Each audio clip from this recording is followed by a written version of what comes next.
तो तीन चीज़ें बताई थी, वेरिएबल, कोफिशिएंट और पावर या एक्सपोनेंट। पावर या एक्सपोनेंट का मतलब ये है कि जो भी वेरिएबल लिखा हुआ है उससे ऊपर जो चीज़ लिखी हुई है वो उसकी क्या होगी, पावर होगी या एक्सपोनेंट होगा। जैसे यहाँ x की पावर क्या है, 2 है, यहाँ x की पावर क्या है, 3 है। अब अगर किसी वेरिएबल पर कुछ नहीं लिखा हुआ है तो वहाँ हम 1 सपोज करेंगे।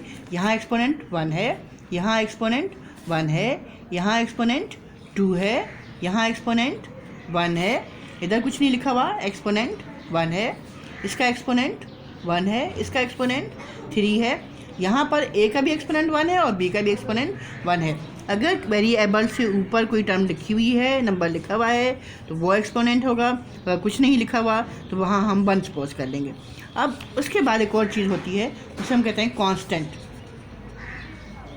कांस्टेंट का मतलब क्या है कि ऐसी टर्म जिस मतलब x से पहले जिसके साथ कोई वेरिएबल ना हो। जैसे 5 है, 5 के साथ कोई वेरिएबल नहीं है। ये 4 है, 4 के साथ कोई वेरिएबल नहीं है।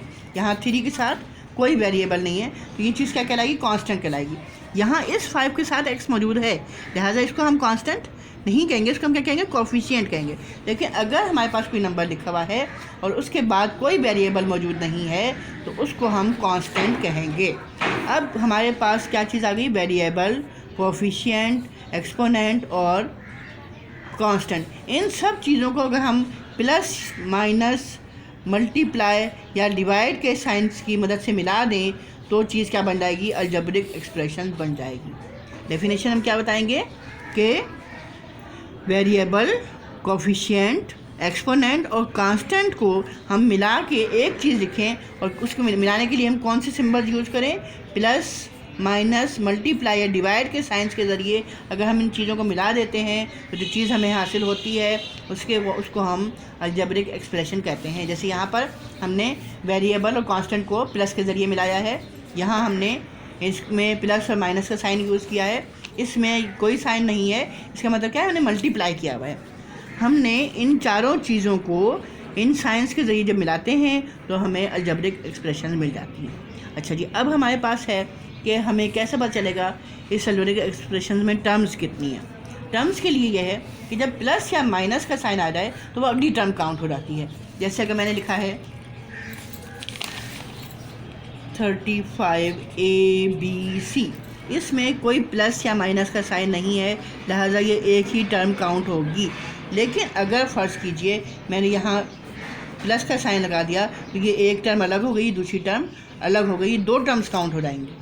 जब भी प्लस या माइनस का साइन आएगा हम उसको नेक्स्ट टर्म काउंट कर लेंगे।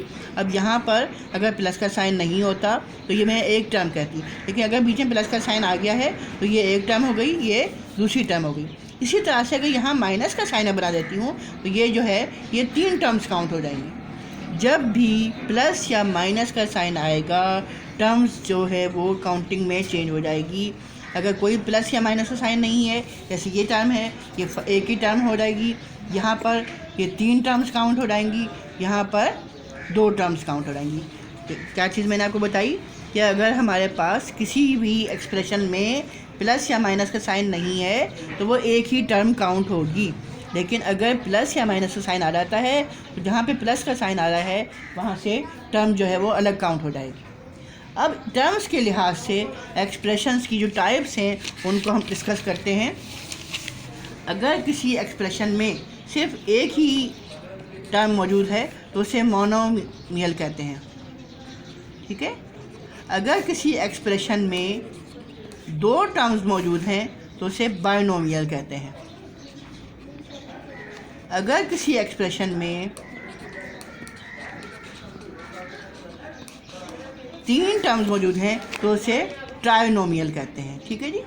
आपने ये देखना है कि कहीं सिर्फ एक ही टर्म है तो मोनोमियल, 2 टर्म्स हैं तो बाइनोमियल, 3 टर्म्स हैं तो ट्राइनोमियल, और अगर 3 से ज़्यादा टर्म्स हैं तो उसे मल्टीनोमियल कहेंगे।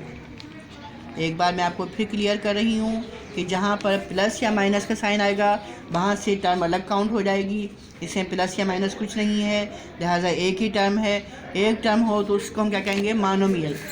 अगर प्लस या माइनस का साइन आ गया तो अगली टर्म काउंट हो गई, लिहाजा यहाँ पर 2 टर्म्स मुझे नज़र आ रही हैं, मैं इसे बाइनोमियल कहूँगी। यहाँ पर प्लस का माइनस का साइन आया, अगली टर्म हो गई, फिर प्लस का साइन आया तो ये अगली टर्म हो गई। अब कुल टर्म्स कितनी हो गई, 1 2 3, जिसमें 3 टर्म्स होंगी वो ट्राइनोमियल होगा। अगर किसी एक्सप्रेशन में